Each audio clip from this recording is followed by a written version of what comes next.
ನಮಸ್ಕಾರ ಸ್ನೇಹಿತರೆ, ಯೇಸು ಪ್ರಪಂಚಕ್ಕೆ ಸ್ವಾಗತ. ನಾನಿವತ್ತು ನಿಮಗೆ ಗೆಣಸಿನ ಪರಾಟ ಮಾಡೋದು ಹೇಳ್ಕೊಡ್ತೀನಿ. ಫಸ್ಟು ಗೆಣಸನ್ನು ಚೆನ್ನಾಗಿ ತೊಳೆದು ನೀರು ಹಾಕಿ ಒಂದೆರಡು ಮೂರು ಸರಿ ಅದು ಚೆನ್ನಾಗಿ ಕೂಗಿಸ್ಕೊಳ್ಳಿ, ಬೇಯಿಸ್ಕೊಳ್ಳಿ. ಆಮೇಲೆ ಅದನ್ನು ಸ್ಮ್ಯಾಶ್ ಮಾಡಿಡಿ. ಈ ಕಡೆ ಒಲೆ ಮೇಲೆ ಒಂದು ಸ್ವಲ್ಪ ಎಣ್ಣೆ ಹಾಕಿ ಈರುಳ್ಳಿ, ಹಸಿಮೆಣಸಿನ್ಕಾಯಿನ ಸ್ವಲ್ಪ ಬಾಡಿಸ್ಕೊಂಡ್ಬಿಟ್ಟು, ಈ ರೀತಿ ಸ್ವಲ್ಪ ಬಾಡಿಸ್ಕೊಂಡ್ಬಿಟ್ಟು ನೀವು ಆ ಹಿಟ್ಟಿಗೆ ಕಲಿಸ್ಕೊಳ್ಳಿ. ನೋಡಿ, ಇಲ್ಲಿ ಸ್ಮ್ಯಾಶ್ ಆಗಿರೋ ಗೆಣಸಿದೆಯಲ್ಲ, ಅದಕ್ಕೇ ಹಾಕಿಟ್ಕೊಳ್ಳಿ ಇದನ್ನು ಸಹ.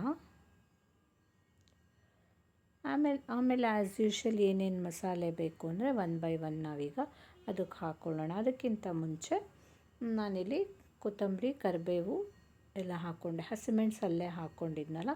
ಸೊ ಇವೆರಡನ್ನು ಈಗ ಮೇಲಿಂದ ಬೆರೆಸ್ಕೊಳ್ಬೇಕು. ಹಾಗೆ ಸ್ವಲ್ಪ ಉಪ್ಪು ಹಾಕಬೇಕು, ಅರಿಶಿನ ಹಾಕಬೇಕು, ಆಮೇಲೆ ಖಾರ ಪುಡಿ ಹಾಕ್ಕೊಳ್ಳಿ.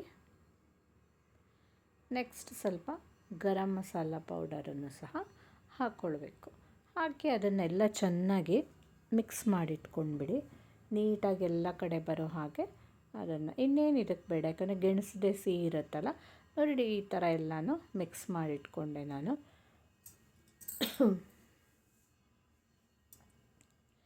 ನೆಕ್ಸ್ಟ್ ಏನು ಮಾಡಬೇಕಂದ್ರೆ, ಈಗ ಇದರಿಂದ ಪರಾಟ ಮಾಡ್ಕೊಳ್ಳೋಣ. ನೋಡಿ, ಇಲ್ಲಿ ಗೋಧಿ ಹಿಟ್ಟನ್ನು ಮುಂಚೆನೇ ಕಲಸಿಟ್ಕೊಂಡಿದ್ದೆ. ಅದನ್ನು ಒಂದು ಸ್ವಲ್ಪ ದೊಡ್ಡ ಮಾಡಿ ಹೀಗೆ ಆ್ಯಸ್ ಯೂಶ್ವಲ್ ನಾವು ಪರಾಟಾಗಿ ಮಾಡ್ತೀವಲ್ಲ ಆ ಥರ ಸ್ಟಫ್ ಮಾಡಿ ಈ ರೀತಿ ಎಲ್ಲ ಕಡೆ ಚೆನ್ನಾಗಿ ತೆಳ್ಳಗೆ ತಟ್ಕೊಳ್ಳಿ. ಲಟ್ಸಿದ್ರೆ ಒಂದ್ಸರಿ ಅಂಟ್ಕೊಂಡು ಬಂದುಬಿಡುತ್ತೆ.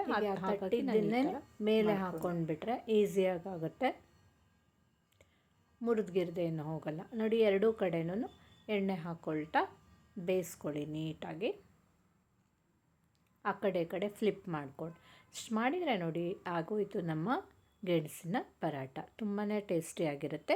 ನೀವು ಸಹ ಖಂಡಿತ ಇದನ್ನು ಮನೇಲೇ ಟ್ರೈ ಮಾಡಿ ನೋಡಿ. ಹಾಗೆ ಮರೀದೆ ನನ್ನ ಚಾನಲನ್ನು ಲೈಕ್ ಮಾಡಿ, ಶೇರ್ ಮಾಡಿ, ಕಮೆಂಟ್ ಮಾಡಿ, ಹಾಗೆ ಮರೀದೆ ಸಬ್ಸ್ಕ್ರೈಬ್ ಮಾಡಿ. Thank you.